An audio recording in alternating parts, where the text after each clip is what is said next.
So what will we have here? We have E, and was ending. Very good. Libello. Libello. Now, if libella means God, what do you think tibello is? Can you give me an example of a tibello? Tibello. Awake could be a tibello, yes. What else?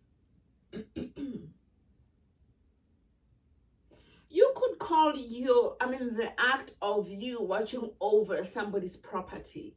You could call that a tibello, but that's not how we typically use the word in Sesotho. Unless you are in poetry, of course, that's a slightly different context. Oh, sorry. And what's going to be the next one?